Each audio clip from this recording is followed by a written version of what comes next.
Hey gang, Diana here. Welcome to the studio. Thanks for stopping by. It's day 2 of Blizzard 2016 here in Philadelphia. Actually, it stopped snowing and everything is clearing up nicely, but I'm still hanging out in my jammies, and I thought I was doing a little bit of straightening up in the studio, and I thought I'd share a few things with you. I recently posted a pile of file folders on I think it was on Facebook. Sorry, I don't really post much on Facebook these days, but I wanted to talk to you about the amazing idea that came from my brother, who's really one of those really smart people about stuff like this. And I was complaining about disorganization. He said file folders. And I was like, yeah. So I have actually, what I wound up doing is putting like all my illustrations together, and like flowers, organic shapes, autumn, and I put these sketches together, so like they're even in alphabetical order.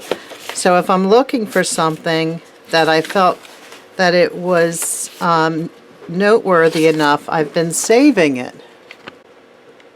My husband just popped in and said we had 20 inches of snow here. So, yeah, the other tip he gave me was to write on the file folder in pencil so that you can erase it, which I thought was really good.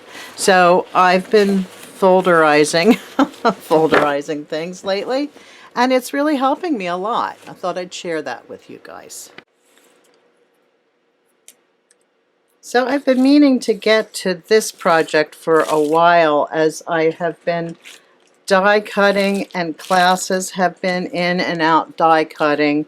I have wound up with a lot of extra die cuts, so they were just piling up, and I actually sat and sorted them and watched an old movie. And as I was doing so, I was sorting these, in particular, the snowflake dies. I think these are from my favorite things. And I began just playing with things and said, oh, they look an awful lot like flowers. I had been drawn to them, I think, because they had the die cut shapes were kind of cool. And the stamps were nice too.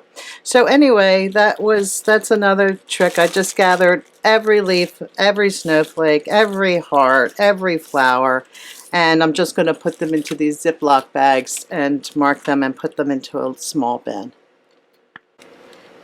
A couple ways that I keep my projects stored is in these mesh zip pouches. I think you can get them at Dick Blick's, and you can also get them on Amazon, and they're made by Alvin, and I love these things. I love them. They're sort of see-through. I just put a big piece of masking tape on it to say what the project is.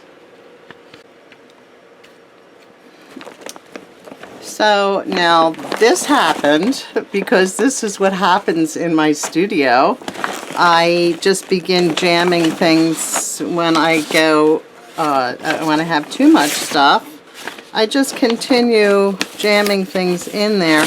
But I pulled this eco paper file out because I'm really going to try to get to this work this year and really try to work on this as a series.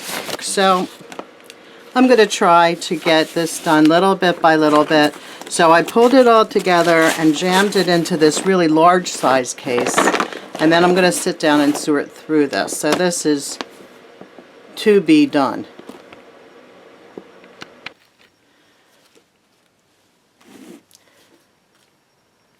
A couple other things that I do that I've found to be really helpful, especially when I'm making videos, is when I'm ready to make a video or getting ready, I use one of these storyboards, and I'm going to have this printout available. I couldn't find one online that had big enough boxes for me, and I use these for my online classes. If I'm doing a more complicated video, I will use these. So just as an example, I'm going to be doing a jet pens video coming up, and I have this blue basket that I use a basket when I am collecting items that I'm going to be using, because it's just too bulky to just put somewhere. So this is another really helpful thing that I do if I'm doing a class. I use either a basket or, let me show you. I really like to use those photo frames, and this has kind of outgrown the photo frame size, but these are really nice too because they're a smaller profile. So I just pile everything. This is for that online card class, the card class I'm doing for Curious. I pile everything into one of these or into a basket so that I can put it away. And that's really crucial to me. So I've found that I need to put things away on a regular basis or keep it containerized or folderized.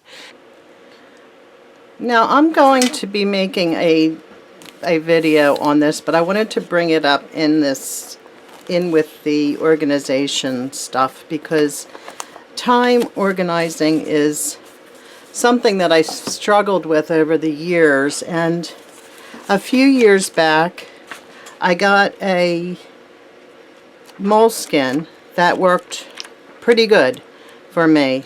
And just to show you this page, that on the left side of the page they have the days of the week, and then here is notes. So it was, the only problem with this was there wasn't a whole lot of space.